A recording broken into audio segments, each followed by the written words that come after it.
Probabilité exercice 5, un classique du bac. Si besoin, les résultats seront en 10 à 10 puissance moins 3 près. Donc cette information, on ne la néglige pas, parce que c'est une consigne. Même si on pourrait commenter l'expression si besoin. Une angine peut être provoquée soit par une bactérie, angine bactérienne, ou par un virus, angine virale. On admet qu'un malade ne peut pas être à la fois porteur du virus et de la bactérie. L'angine est bactérienne dans 20% des cas. Donc c'est bactérie dans 20% des cas. Bactérie. Donc 80% des cas, c'est viral. Pour déterminer si une angine est bactérienne, on dispose d'un test. Le résultat du test peut être positif ou négatif. Le test est conçu pour être positif lorsque l'angine est bactérienne, mais il présente des risques d'erreur. Si l'angine est bactérienne, le test est négatif dans 30% des cas. Si l'angine est virale, le test est positif dans 10% des cas. On choisit au hasard un malade atteint d'angine et on note l'événement B. L'angine est bactérienne, donc B bar, c'est qu'elle ne l'est pas, c'est-à-dire qu'elle est virale. Et T, le test effectué sur le malade est positif. D'accord. Donc T bar, c'est qu'il est négatif. Complétez l'arbre suivant. Bon, on va pas avec les informations. Là, c'est simple, c'est 0,8. Par ailleurs, ici, on nous dit si l'angine est bactérienne. Donc quand on sait qu'elle est bactérienne lorsqu'on est là, il est négatif dans 30% des cas. Donc négatif, ça veut dire le contraire de T. Donc ici, on est à 0,3 ou 0,30, comme vous voulez, on reste dans l'esprit de l'exercice 0,3. Ici pour 30%. Donc naturellement ici, les branches font 1. Si je les somme, 0,7. Et si l'angine est virale, donc quand je suis dans les non bactériennes, le test est positif dans 10% des cas.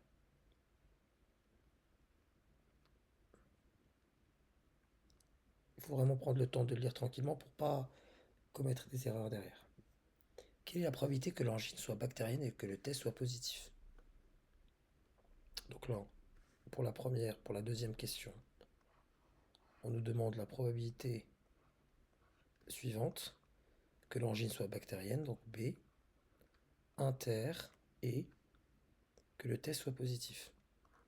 C'est égal à la probabilité de B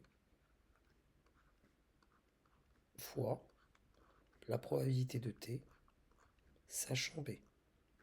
La probabilité de B étant de 0,2 et la probabilité de T quand je suis dans B est de 0,7, ce qui me donne 0,14. Donc pas besoin de faire à 10 puissance moins 3 ici, on aurait écrit 0,140. Montrer que P de T est égal à 0,22. Pour la question 3, on va utiliser la formule des probabilités totales. Tous les chemins qui mènent à T, grosso modo. D'après la formule des probabilités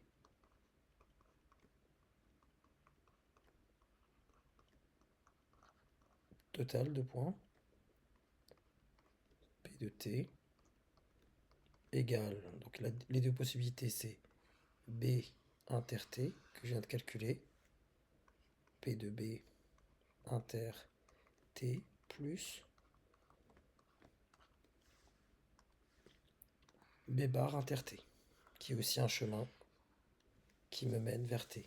B bar inter T. Cela m'amène à, ici je sais que c'est 0,14, plus, ici j'effectue le produit, j'ai déjà montré que je savais écrire cette expression-là. Donc directement je vais faire 0,8 fois 0,1, ça me fait 0,08, soit 0,22.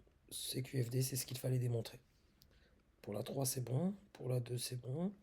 Pour la 1, c'est bon. Décrire à l'aide d'une phrase l'événement B ou T. B étant l'événement l'angine est bactérienne.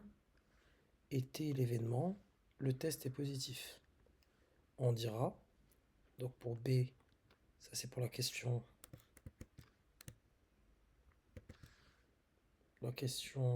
4. Pour la question 4, Donc l'événement B ou T, c'est l'angine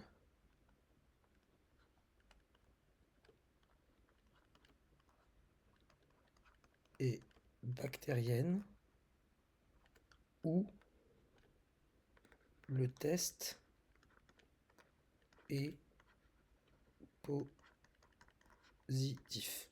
Et là, on va appliquer une formule à prise en seconde. La probabilité de B union T est égale à la probabilité de B plus la probabilité de T moins la probabilité de B inter T. Ce qui me donne, pour B, je sais que c'est 0,2, elle est ici. Plus P de T, nous l'avons calculé là, quand bien même on aurait échoué dans le calcul, on nous demandait de le montrer là, donc on l'admet, c'est 0,22. Moins la probabilité de l'intersection de B et T qui est de 0,14.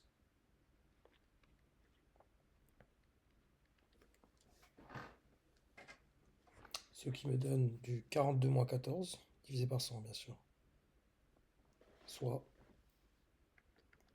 0,28. Voilà pour la question 4. Enfin la question 5. Je peux effacer ce que j'ai fait ici. De toute façon, les résultats, je les ai déjà sur le côté.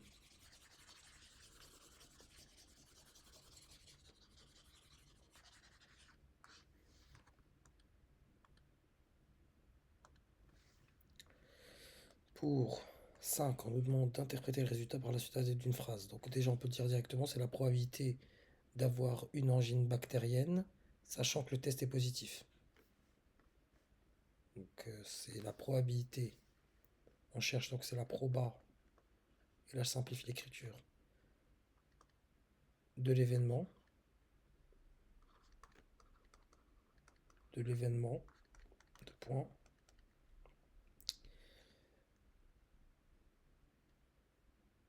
Angine bactérienne. Angine bactérienne. Sachant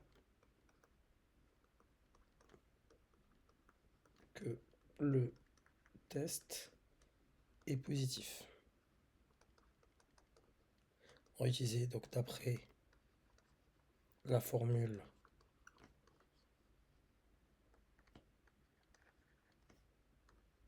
des probabilités totales.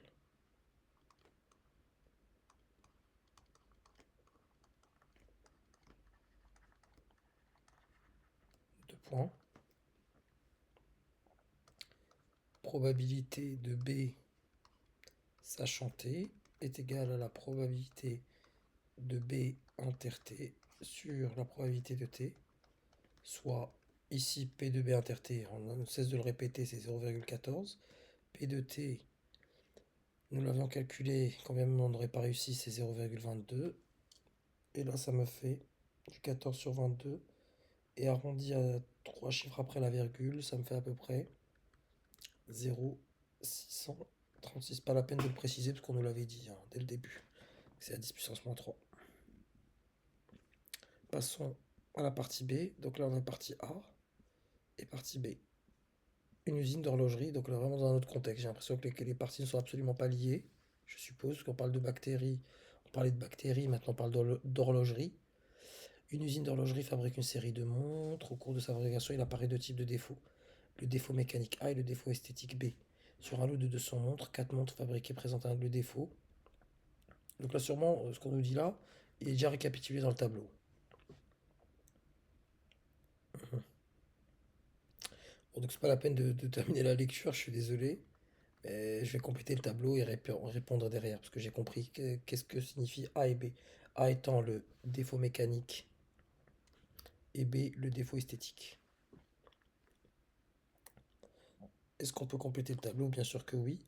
4 pour aller à 200, c'est 196. 178 pour aller à 196, ça me donne du 18.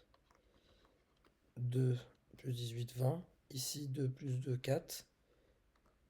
et ici 180, et j'ai toute ma cohérence. Quelle est la probabilité que la montre choisie présente les deux défauts? Donc les deux défauts, c'est la probabilité d'avoir le défaut A et le défaut B. Autrement dit, A inter B. Il y en a deux. 2 sur 200 dans le lot, c'est-à-dire 1 sur 100, donc 0,01.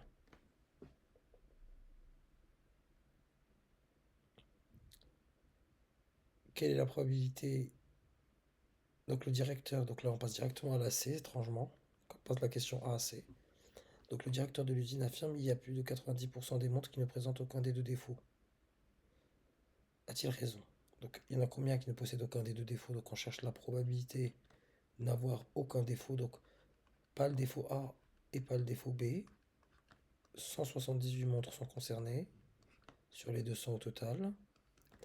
Donc 178 divisé par 200 me donne exactement d'ailleurs, ça me donne 0,89 qui correspond à 89%. Il y a plus de 90, non, il y a moins, parce que c'est 89. A-t-il raison? Il a tort. T-O-R-T, et non pas T-O-R-D. Tort. Moins, parce que le résultat c'est 89. La montre choisie, donc là on passe à la 3B. La montre choisie présente le défaut B. Donc là, il faut vraiment, c'est conditionnel. Donc sachant B, elle présente le défaut B. Sachant qu'elle présente le défaut B, donc là, on sait déjà qu'elle présente. Quelle est la probabilité qu'elle présente aussi le défaut A? Donc là, quand je suis dans le monde DB, le monde DB au total, donc là, présentant le défaut B, il y en a 20 au total. Et dans ce monde DB, le défaut A, il est présent 2 fois. Et donc ça me fait 1 sur 10, soit 0,1. Donc si vraiment là, le défaut B, on a rarement le défaut A aussi.